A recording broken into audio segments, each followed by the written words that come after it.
Grupo Oro presentan. El secretario de Educación Pública en el Estado, Luis Maldonado, habló para estos micrófonos de la importancia que tiene la dependencia en el desarrollo integral de un país como este. Bueno, primero por hacer viable y efectivo este discurso al que tú te has referido, que lo escuchamos desde los líderes mundiales, no se diga los jefes de Estado y desde luego los jefes políticos en los estados de la República. Todos reconocen que el camino para lograr un desarrollo armónico y un proyecto de progreso a futuro es el camino de la educación. Y esto está muy bien en el discurso. La dificultad es llevarlo al terreno de los hechos. Situación que es profundamente compleja, particularmente en el sector educativo. Los proyectos que tienden a realizar cambios profundos tienen un proceso de larga maduración. Y la sociedad está deseosa de tener ya resultados inmediatos, particularmente una sociedad como la poblana, que en este cambio de gobierno está ávida de afianzar su confianza en la nueva gestión. Y bueno, estamos entonces ante una doble dificultad. La primera, dar resultados inmediatos en aquellas cuestiones tangibles y concretas que sea posible. La segunda, empezar a trazar un proyecto educativo de gran calado que evidentemente va a tener un horizonte, incluso diría yo, más allá de este periodo sexenal. Parte de la visión con la que estamos iniciando las tareas en el sector educativo tienen este propósito. De hecho, en próximas fechas vamos a concretar un acuerdo con la OCDE para que el estado de Puebla sea el primer estado de la República Mexicana que tenga un proyecto de gran visión educativa. Esto es a 25 años. ¿El primero del país? Del país, y habría que decirlo, todos los países de la OCDE en el mundo, que integran la OCDE, sí, tienen proyectos de gran visión. México es el único que no lo tiene. Entonces, el primer estado que tendrá esa visión, esa perspectiva va a ser Puebla. Vamos a trabajar con esa visión porque además es la que nos ha pedido el señor gobernador. Sí cambios, sí respuestas, sí resultados inmediatos, pero tenemos que proyectar qué sociedad queremos en un estado como este a un largo plazo, en este caso a una perspectiva de 25 años, sobre todo en materia educativa, porque quiero recordar que precisamente los niños que en estos últimos 15 días se están inscribiendo por primera vez a las escuelas públicas y privadas del Estado, van a tener precisamente ese proceso de formación de aquí a 25 años. Esos niños que hoy inician sus escuelas van a ser los que van a tener la oportunidad quizás de estar teniendo su formación de posgrados dentro de 25 años. Ahora sí, bien, cambios importantes, hombre, los cambios siempre son buenos, siempre lo que viene conviene, pero vamos, acompañado del cambio tiene que venir una metodología de mediciones, es invariable, y en educación mucho más. Sin duda.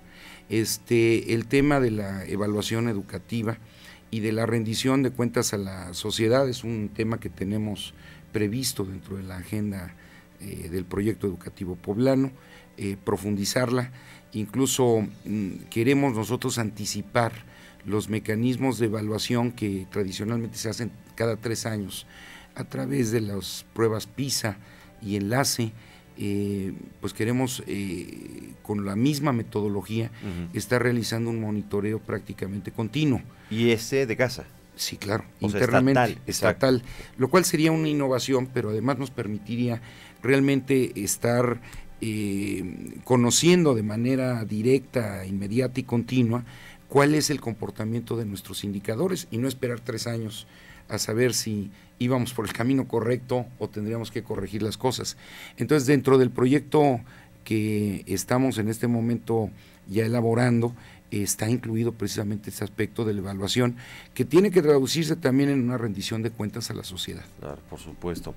Ahora, evaluar a veces significa, desgraciadamente en una cultura como la que hemos desarrollado o subdesarrollado nosotros, significa confrontar. Es que me van a evaluar. Y ahí entran sin duda los maestros, que son parte fundamental, entran los sindicatos. Platíqueme esta parte.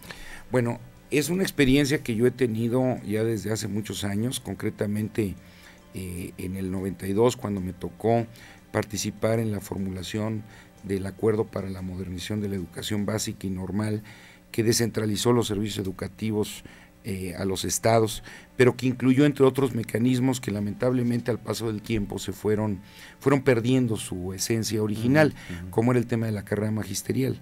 La carrera magisterial pues pretendía tener un componente de evaluación continua a los maestros y que los estímulos que de ella se derivaran estuvieran precisamente asociados al nivel de desempeño de los maestros. Hoy en día tenemos que encontrar también algunos otros mecanismos innovadores. Estamos conversando desde luego con las organizaciones sindicales, con las secciones particularmente del Sindicato Nacional y su representación aquí en Puebla, porque queremos avanzar mucho en ese terreno. Los maestros deben de estar abiertos a esta posibilidad de la evaluación, porque la evaluación también, implicando, digamos, una crítica sana de nuestros desempeños, representa un instrumento muy importante para saber dónde están nuestras debilidades y poder también fortalecerlas y corregirlas. Hoy en día es muy claro, cuando menos a la luz de las evaluaciones que se han aplicado hasta la fecha, que hay campos en donde tenemos que aumentar nuestro nivel de desempeño y eficiencia. Hoy en día, por ejemplo, estamos platicando ya también la posibilidad de concentrar nuestra oferta de formación y capacitación de maestros en 5 áreas fundamentales, que es donde tenemos que reforzar el papel de nuestros maestros. La preparación de nuestros maestros de inglés, la preparación de nuestros maestros de matemáticas, de ciencias, de lectoescritura y en el empleo de nuevas tecnologías. Cuando menos esas 5 habilidades son fundamentales para que podamos tener un mejor desempeño de nuestros maestros y por lo tanto un mejor rendimiento de nuestros estudiantes. Estoy hablando con Luis Maldonado Venegas, secretario de Educación Pública del Gobierno del Estado, quien ha viajado no solamente mucho, sino de manera muy productiva. Conoce modelos de educación del mundo y modelos de educación en México. ¿Nosotros vamos a innovar en ese campo también? Desde luego. ¿Adoptaremos algo de lo bueno que se hace en el resto de estos territorios? Bueno, desde luego que lo vamos a hacer. Incluso quiero comentar a ustedes que dentro del rediseño de la Secretaría de Educación Pública que estamos implantando, se estableció un área por primera vez ya formal dentro de la estructura de la Secretaría, que tiene el propósito precisamente de atender el tema de la innovación y de la utilización de nuevas tecnologías. Digamos que esto no estaba en la agenda y en el directorio orgánico de la Secretaría, y a partir de esta administración pues que estamos iniciando, ya estamos abordando estos campos. Y sin duda tenemos que conocer, analizar y las experiencias más exitosas que ha habido en otros ámbitos de la República y en otros ámbitos del mundo, sin que esto implique desde luego una forzada transmisión, digamos, de estas experiencias y aplicación a la propia realidad y contexto de Puebla, pero tenemos que conocer que está teniendo éxito en otras latitudes. De hecho estamos ya en ese camino. Habrá un programa de cooperación internacional muy amplia con las organizaciones especializadas. Ya comentaba yo el caso de la OCDE. Estamos trabajando ya en este momento también con la Organización Iberoamericana para la Educación, la Ciencia y la Cultura. Con la UNESCO estamos por iniciar ya también una agenda, y bueno, estamos haciendo también estudios comparados con otros países. Estamos llamados, en función, claro, de esta visión de gobierno, de su experiencia, secretario, usted ha estado en el ámbito federal. Vamos, me lo platico hace un instante, se lo ha dicho a la audiencia, en la década de los 90 le tocó negociar un jaloneo brutal con las fuerzas magisteriales en ese momento del país. O sea, usted los conoce muy bien. Elbester Gordillo, maestra y líder, también la conoce muy bien. Ahí tuve oportunidad de negociar con ella. No, hombre, pues ahí estuvo uno de los jaloneos más emblemáticos de las últimas décadas, yo me atrevo a decir. Por eso estoy seguro que estamos llamados a no fallar en educación en este estado. No podemos darnos el lujo de fallar. No podemos fallar.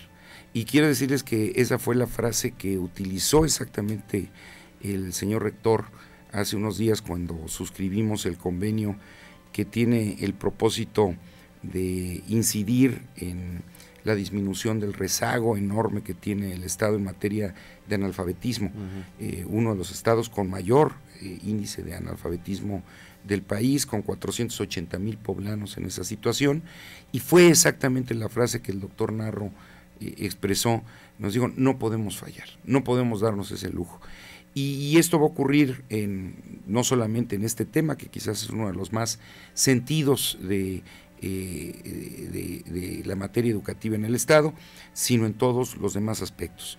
En realidad, el propósito y uno de los aspectos que más me animó a aceptar la generosa invitación del señor gobernador para ocupar esta cartera dentro de su gabinete fue precisamente la visión, la intención y la decisión del gobernador de que podamos impulsar una verdadera transformación educativa en el Estado. Incluso él mismo en sus expectativas ha planteado que debe de ser un parámetro, incluso eventualmente, para una transformación que pueda realizarse en el plano nacional. Entonces, el desafío es enorme. Modelo nacional, O Sí, sea, sí. van a estar evaluándose y comparándose con distintos estados de la República Mexicana que tienen Sin buenos duda. lugares, y el reto, pues ya lo decía yo al inicio de esta charla, el reto es grandísimo. Ahora, la coparticipación tendrá que ser también en esa misma magnitud, porque la mitad está en las aulas, sí, pero la otra mitad está en casa, y eso es... Yo diría que es definitivo. Sí. Y quiero decirlo, para que no suene esto a un discurso ni autocomplaciente, ni que se escuche como un falso optimismo. No, el desafío es enorme. Mover los indicadores educativos es muy complejo. Bueno, hay países que se tardan Décadas. 20 años. Es lo que yo comentaba, Sí, sí. procesos de maduración muy lentos. Nosotros además tenemos que hacerlo a un ritmo y a un paso acelerado. Entonces el desafío no está fácil. Y yo lo que quiero en este sentido es recalcar precisamente que la corresponsabilidad, la participación social en la educación va a ser clave. Necesitamos la alianza, no solo la participación y el acuerdo con los maestros, necesitamos la alianza con los padres de familia, necesitamos la alianza con las comunidades, con toda la sociedad en su conjunto, para que realmente podamos hacer un compromiso con la educación y con 1.700.000 jóvenes que en este momento se están formando en las aulas del Estado de Puebla y que tienen derecho a vivir una vida plena de realización laboral y productiva, y para ello pues necesitan estar suficiente y satisfactoriamente preparados, sobre todo en un mundo global que hoy exige de más altas competencias. Secretario, ¿y la cultura qué? A ver, cuéntame, por favor, cuénteme, ya lo estoy hablando de tú. Cuénteme, por favor, secretario, ¿y qué pasó con la Secretaría? Viene un consejo, ya está prácticamente pues listo. ¿Esto significa que vamos a tener mejores condiciones, vamos a lucir más, vamos a aprovechar más y de alguna manera repercutir a nivel nacional e internacional más de lo que ya se hizo?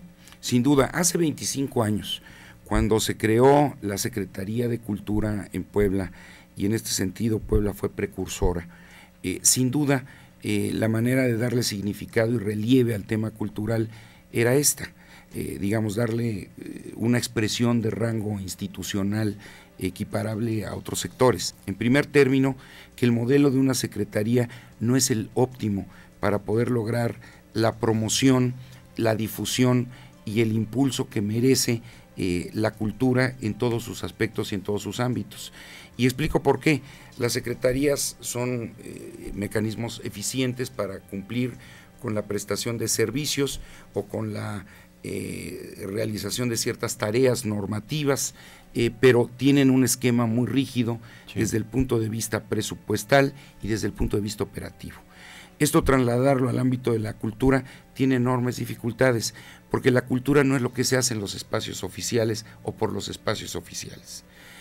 Las instituciones del ámbito cultural deben de ser referentes y deben de ser propulsoras de lo que hacen las redes de creadores, las redes de artistas, las redes de escritores, las redes de promotores culturales, las redes de industrias y empresas culturales, y eso está en el ámbito de la sociedad. Entonces necesitamos mecanismos más flexibles, más incluyentes, como el de este consejo, que además supera por mucho al modelo original que existe en el propio organismo federal, que es un consejo que no es consejo, acá sí lo será, es un consejo que incorporará la participación de por lo menos 50 personalidades de todos los ámbitos de la cultura. Esto fue una producción de Grupo Oro